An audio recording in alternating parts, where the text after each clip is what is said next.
প্রিয় দর্শক, আর্জেন্টিনার মাটিতে প্রতিযোগিতামূলক শেষ ম্যাচটি কিন্তু খেলে ফেললেন মেসি। এই লিওনেল মেসি হচ্ছেন এমন একজন খেলোয়াড় যিনি সর্বকালের শ্রেষ্ঠ এক খেলোয়াড়ে পরিণত হয়েছেন। পৃথিবীতে কোটি কোটি ভক্ত রয়েছে তার এই বিদায় বেলাটা কেমন ছিল এবং তিনি কেমন খেললেন এ নিয়েই আমাদের আজকে বিশেষ পর্ব। অর্থাৎ লিওনেল মেসি যেন এক প্রবহমান নদীর মতো। বুয়েন্স এইরেস থেকে ৩০০ কিলোমিটার দূরে পুরানা নদী ব্রাজিলের দক্ষিণ পশ্চিম অঞ্চল থেকে যাত্রা শুরু করে প্যারাগুয়ে ও আর্জেন্টিনার ভেতর দিয়ে গড়িয়ে পারানা মিশেছে রিও দি লা প্লাতায়, মিশেছে মেসির হৃদয়ে। জন্মের পর থেকেই পারানা নদীর সঙ্গে যেন মেসির একাত্মতা। এই নদীর বুক চিরেই যেন তার আবির্ভাব। পারানার তীরবর্তী শহর রোজারিওতে তার জন্ম। এই নদীর শান্ত জল চিরে জাহাজের চলাচল দেখে কেটেছে তার শৈশব। গত বছর এই পারানাকে রক্ষার উদ্যোগে সরাসরি যুক্ত হয়ে নদীর প্রতি ভালোবাসাকে আরও স্পষ্ট করেছেন লিওনেল মেসি।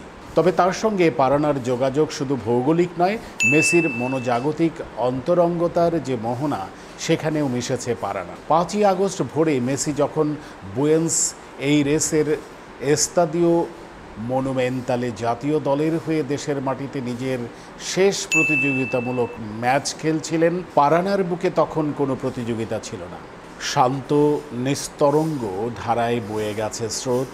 ওদিকে মাঠে মেসি যথারীতি স্বভাবসুলভ জাদুকর ভঙ্গিতে। ভেনেজুয়েলার বিপক্ষে তার জোড়া গোলে উত্তাল মনুমেন্টাল। কে জানে ইতিহাসের অন্যতম সেরা কিংবা তর্কযোগ্যভাবে সর্বকালের সেরা ফুটবলারকে নিয়ে পারানার বুকও তখন হয়তো আরেকটু প্রশস্ত হয়েছিল।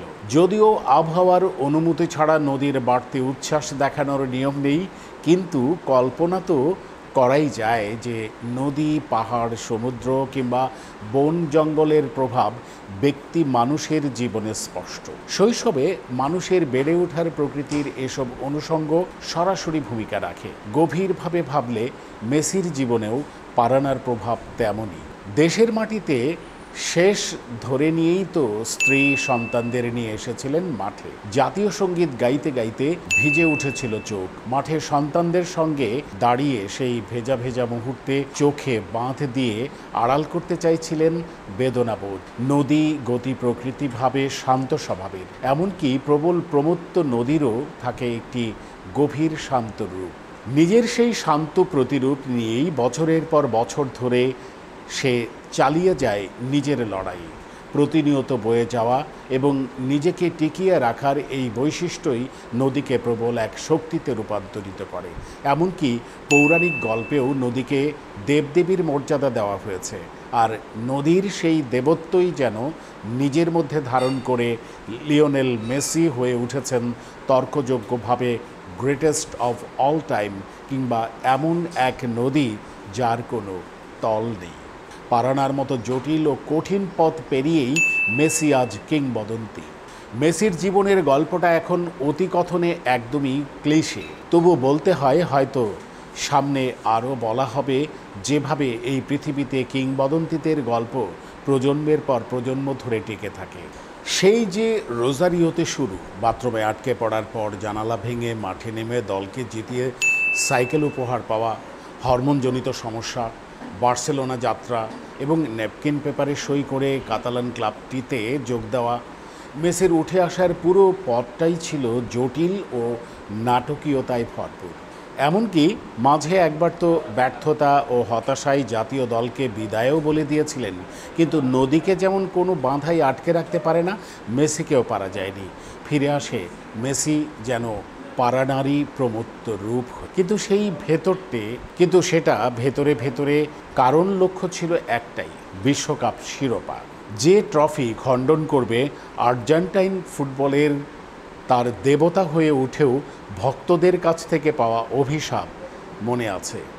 মেসিকে নিয়ে একসময় এমন কথা ছিল বহুল চর্চিত, শুধু ক্লাবের ফুটবলই পারেন, জাতীয় দলে সাফল্যের ঝুড়ি শূন্য। পারানা যেভাবে লা প্লাতায় গিয়ে মিশেছে, তেমনি বিশ্বকাপ ট্রফি ছিল মেসির শেষ মিলনাস্থল।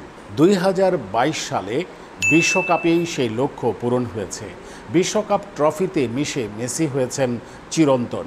এরপর তো আর কোনো চাওয়া পাওয়াই নেই, শুধুই বয়ে চলা। কিন্তু মানব জীবনে সেই বয়ে যাওয়ারও তো শেষ আছে। ধাপে ধাপে শেষ হয় বৃত্ত পূরণের গল্প। পারানাকে সাক্ষী রেখেই 5ই আগস্ট শেষ হলো মেসির তেমন একটি অধ্যায়। জীবনের সবচেয়ে গুরুত্বপূর্ণ অধ্যায়গুলোর একটি আর্জেন্টিনার মাটিতে দেশের মানুষের সামনে শেষ প্রতিযোগিতামূলক ম্যাচ খেললেন মেসি।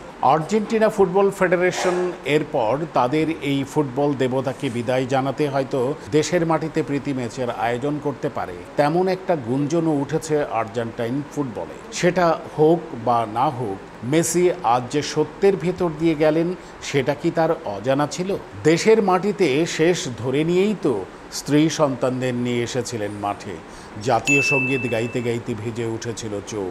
মাঠে সন্তানদের সঙ্গে দাঁড়িয়ে সেই ভেজা ভেজা মুহূর্তে চোখ বাঁধ দিয়ে আড়াল করতে চাইছিলেন বেদনাবোধ।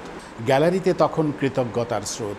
60,000-এরও বেশি মানুষের ঠাসা গ্যালারিতে রব উঠেছে গ্রেসিয়ার পার্তোদো মি ক্যাপ্টেন, গ্রেসিয়াস পার্তোদো মি ক্যাপ্টেন, সব কিছুর জন্য ধন্যবাদ আমার অধিনায়ক।